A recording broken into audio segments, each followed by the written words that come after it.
Report on Food Crisis 2025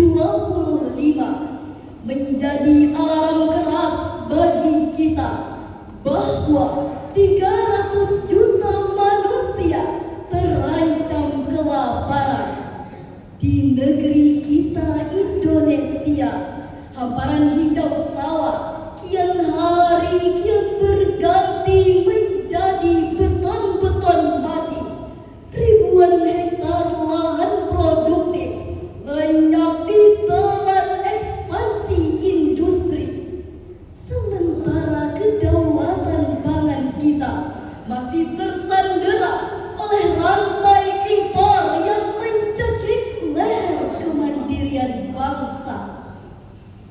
Hadirin rahimakumullah, kedaulatan agraria adalah urusan martabat. Sangat memilukan bahwa ketika data KPA dan Kementerian ATR atau BPN di tahun 2026 ini masih menunjukkan luka yang sama, yaitu ketimpangan penguasaan lahan.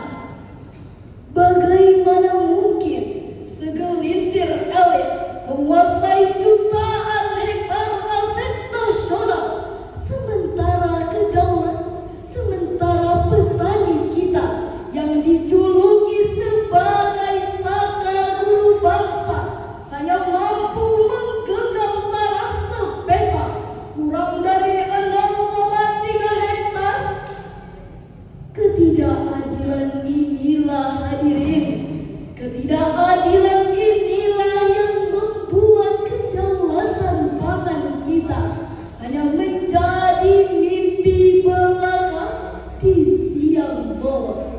Kulihat ibu pertiwi sedang bersusah hati. Air matanya berlinang, emas tintanya terkenang. Oleh karena itu, berangkat dari keresahan jiwa, kami hadir membawakan syarahan Al-Quran dengan judul Ketahanan Pangan dan Kedaulatan Agraria Menuju Kemandirian Bangsa di atas tanah sendiri. Dewan Hakim yang arif lagi bijaksana, hadirin yang berbahagia, sebagai landasan filosofis dan teologis, mari kita dengarkan firman Allah di dalam Al-Quran surah Al-Ghasal ayat 24 sampai 32 sebagai berikut.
dari godaan setan yang terkutuk. Dengan nama Allah yang Maha Pengasih lagi Maha Penyayang, maka hendaklah manusia itu memperhatikan makanannya. Sesungguhnya kami telah mencurahkan air dari langit dengan berlimpah. Kemudian kami belah bumi dengan sebaik-baiknya. Lalu kami tumbuhkan padanya biji-bijian, anggur, sayur-sayuran, zaitun, pohon kurma, kebun-kebun yang rindang, buah-buahan, dan rerumputan. Semua itu disediakan untuk kesenanganmu dan hewan-hewan ternakmu. Hadirin yang berbahagia, ayat ini bukan hanya sekedar daftar menu makanan dari langit, melainkan sebuah manifest agraria yang luar biasa. Perintah Al-Yanzur, maka perhatikanlah, adalah ajakan untuk melakukan audit spiritual dan ekologis. Allah menantang kita untuk melacak rezeki dari hulu ke hilir.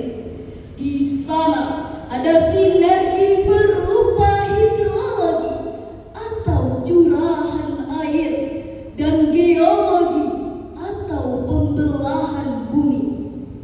Allah memberikan modal alamiah berupa tanah yang subur, namun kemanfaatannya sangat bergantung pada bagaimana manusia mengelolanya secara adil dan berkelanjutan.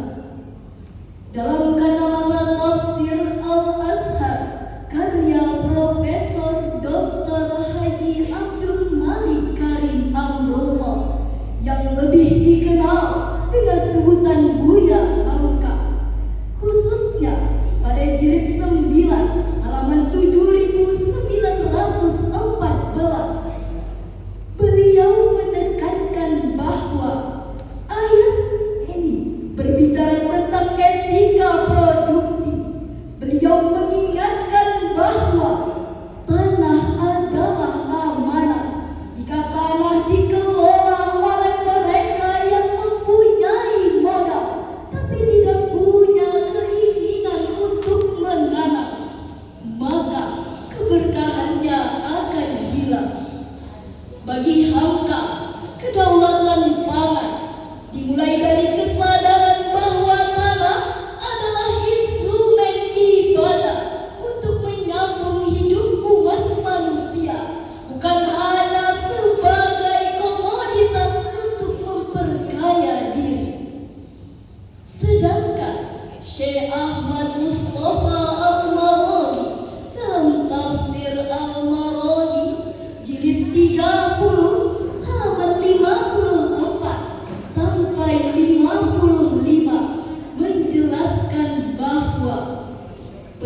dan berbagai